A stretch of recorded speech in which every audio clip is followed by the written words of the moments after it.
Baik, Assalamualaikum warahmatullahi wabarakatuh. Izin memperkenalkan diri, nama saya Raffi Alial Hakim dari kelas B dengan NPM 2010086. Jadi di sini saya akan menjelaskan tentang hukum pidana dengan dosen pengampu Ibu Tuti Rastuti, SHMH. Baik, apa itu hukum pidana? Hukum pidana adalah keseluruhan dari peraturan-peraturan yang menentukan perbuatan apa yang dilarang dan termasuk ke dalam tindak pidana, serta menentukan hukuman apa yang dapat dijatuhkan terhadap yang melakukannya.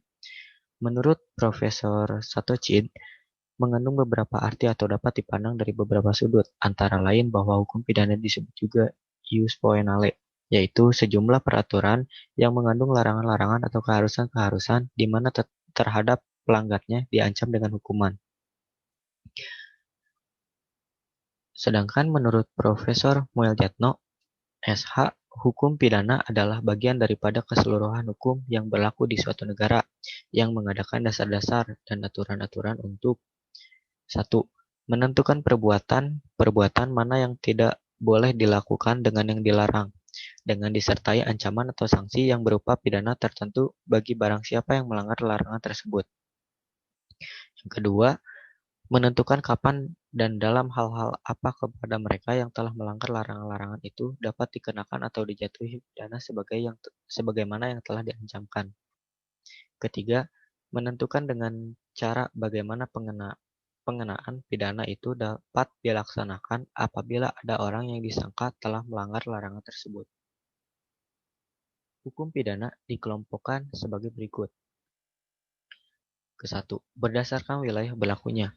A. Pidana umum, berlaku untuk seluruh wilayah Indonesia, KUHP, dan undang-undang tersebar di luar KUHP. B. Hukum pidana lokal, peraturan daerah untuk daerah-daerah tertentu. Kedua, hukum pidana. Hukum pidana umum dan hukum pidana khusus. A. Hukum pidana umum adalah ketentuan-ketentuan hukum pidana yang berlaku secara umum bagi semua orang. B. Hukum pidana khusus adalah ketentuan-ketentuan hukum pidana yang pengaturannya secara khusus yang titik berat pada golongan tertentu atau militer, atau suatu tindakan tertentu seperti pemberantasan tindak pidana ekonomi atau korupsi. Berdasarkan bentuknya, A. Hukum pidana tertulis terdiri dari dua bentuk, yaitu hukum pidana yang dikodifikasikan, yaitu Kitab Undang-Undang Hukum Pidana atau KUHP, dan hukum pidana yang tidak dikodifikasikan, tindak pidana khusus yang diatur dalam undang-undang tersendiri seperti UU, Undang-Undang Tindak Pidana Ekonomi, Undang-Undang Pemberantasan Tindak Pidana Korupsi, Undang-Undang Kekerasan dalam Rumah Tangga, dan sebagainya. Hukum pidana tidak tertulis, hukum pidana adat, adalah hukum yang berlaku hanya untuk masyarakat-masyarakat tertentu.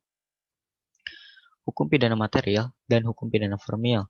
A. Hukum pidana material adalah hukum yang mengatur atau berisikan tingkah laku yang diancam pidana, siapa yang dapat dipertanggungjawabkan, dan berbagai macam pidana yang dapat dijatuhkan. B. Hukum pidana formil. Hukum acara pidana adalah seperangkat norma atau aturan yang menjadi dasar atau pedoman bagi aparat penegak hukum. Dalam hal ini, polisi, jaksa, hakim dalam menjalankan kewajibannya untuk melakukan penyidikan, penuntutan, menjatuhkan, dan melaksanakan pidana dalam suatu kasus tindak pidana. Sifat hukum pidana.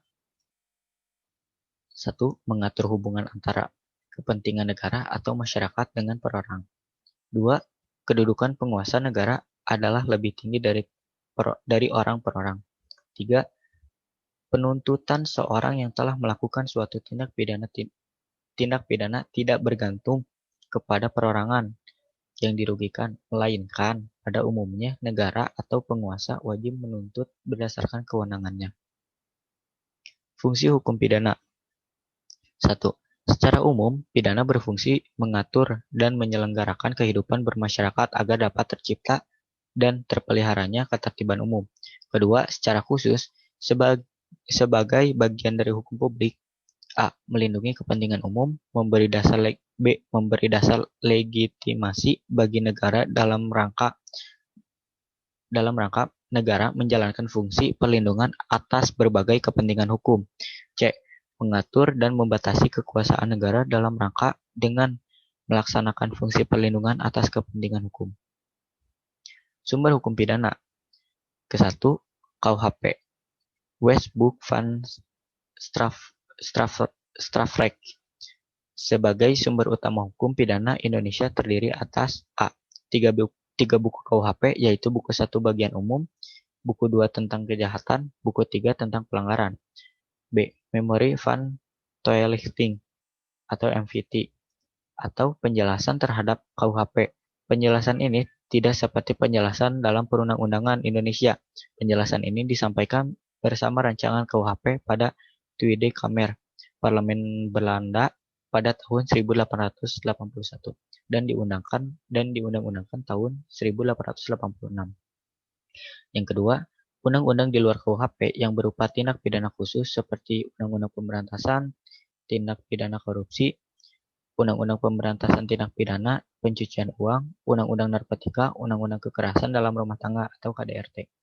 Ketiga, beberapa jurisprudensi yang memberikan makna atau kaidah hukum tentang istilah dalam hukum pidana. Misalnya, perbuatan apa saja yang dimaksud dengan penganiayaan sebagaimana dirumuskan pada pasal 351 KUHP yang dalam perumusan pasalnya hanya menyebut kualifikasi sebutan tindak pidananya tanpa menguraikan unsur tindak pidananya. Yang keempat, di daerah-daerah perbuatan-perbuatan tertentu yang dilarang dan tercela menurut pandangan masyarakat yang tidak diatur dalam KUHP. Hukum hukum pidana adat masih tetap berlaku sebagai hukum yang hidup, the living law. Keberadaan hukum adat ini masih diakui berdasarkan Undang-Undang Darurat Nomor 1 1951 Pasal 5 Ayat 3. Ruang lingkup hukum pidana. Menentukan perbuatan yang dilarang disertai dengan sanksi pidana. Menentukan kapan dan dalam hal apa kepada mereka yang melanggar larangan tersebut dapat dikenai sanksi pidana sebagaimana yang telah diancamkan. Menentukan dengan cara bagaimana sanksi pidana itu dapat dikenakan. Makna asas legalitas. Secara umum, asas hukum merupakan prinsip dasar yang menjadi ratio legis pembentukan hukum. Salah satu fungsi asas hukum yakni agar konsistensi tetap terjaga dalam suatu sistem hukum. Asas legalitas merupakan asas yang sangat fundamental dalam hukum pidana, dengan tujuan utamanya adalah pencapaian kepastian hukum di dalam penerapannya dan mencegah kesewenang-wenangan penguasa. Berbeda dengan asas hukum lainnya yang bersifat abstrak, asas legalitas justru tertuang secara eksplisit dalam Undang-Undang KUHP. Berlakunya hukum pidana menurut waktu, sesuai yang terdapat dalam pasal 1 ayat 1 KUHP yang mengatakan bahwa suatu perbuatan tidak dapat dipidana kecuali berdasarkan kekuatan ketentuan perundang-undangan pidana yang telah ada. Maka, apabila perbuatan tersebut telah dilakukan orang setelah suatu ketentuan pidana menurut undang-undang itu benar berlaku, pelakunya itu dapat dihukum dan dituntut berdasarkan ketentuan yang terdapat dalam ketentuan pidana tersebut. Di dalam pasal 1 ayat 1 KUHP mengandung asas legalitas, yakni seseorang tidak dapat dikenai hukuman atau pidana jika tidak ada undang-undang yang dibuat sebelumnya. Di samping itu, dalam pasal 1 ayat 1 KUHP juga mengandung asas lex temporis delicti, yaitu tiap tindak pidana yang dilakukan seseorang harus diadili menurut ketentuan pidana yang berlaku saat itu.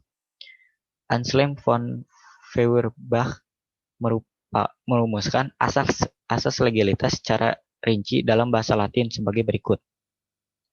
1. Nulla poena sine lege. Tidak ada pidana tanpa ketentuan pidana menurut undang-undang. Yang kedua, nulla poena sine crimine. Tidak ada pidana tanpa tindak pidana. Yang ketiga, nullum crimen sine poena legali. Tidak ada tindak pidana tanpa pidana menurut undang-undang. Berlakunya hukum pidana menurut tempat.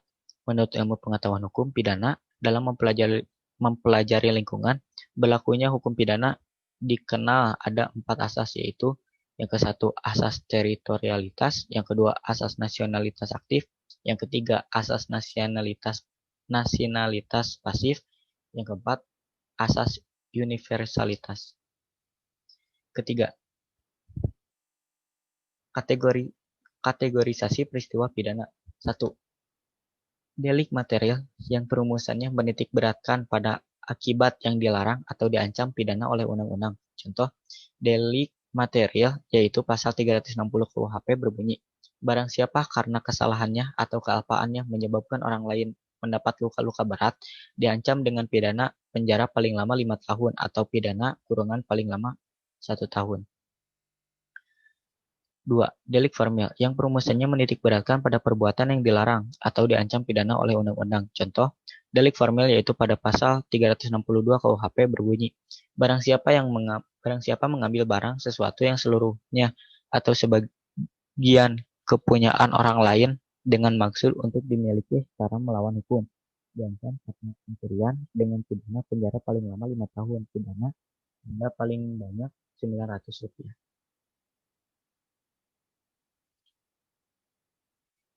Kategorisasi peristiwa pidana.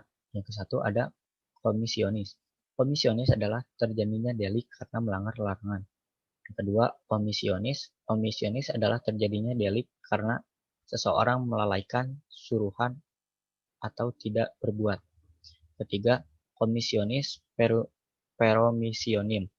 Komisionis peromisionim yaitu tindak pidana pada umumnya dilaksanakan dengan perbuatan, tapi mungkin terjadi pula bila tidak berbuat. Buku 1 KUHP membedakan kejahatan dan pelanggaran dalam hal percobaan, atau pogging, atau membantu, atau litigate untuk pelanggaran tindak pidana daluarsa atau verjaring bagi kejahatan lebih lama daripada pelanggaran. Kedua, pengaduan atau kelah hanya ada terhadap beberapa kejahatan tapi tidak ada pengaduan pada pelanggaran. Ketiga, pembarengan atau summon law. Peraturannya berlainan untuk kejahatan dan pelanggaran. Subjek hukum pidana. Yang ke satu, penanggung jawab peristiwa pidana. Yang kedua, polisi. Ketiga, jaksa. Keempat, penasihat hukum. Kelima, hakim. Dan keenam, petugas lembaga masyarakat. Baik, segitu saja presentasi dari saya. Mohon maaf jika ada salah-salah kata. Mohon dimaafkan. Segitu saja. Wassalamualaikum warahmatullahi wabarakatuh.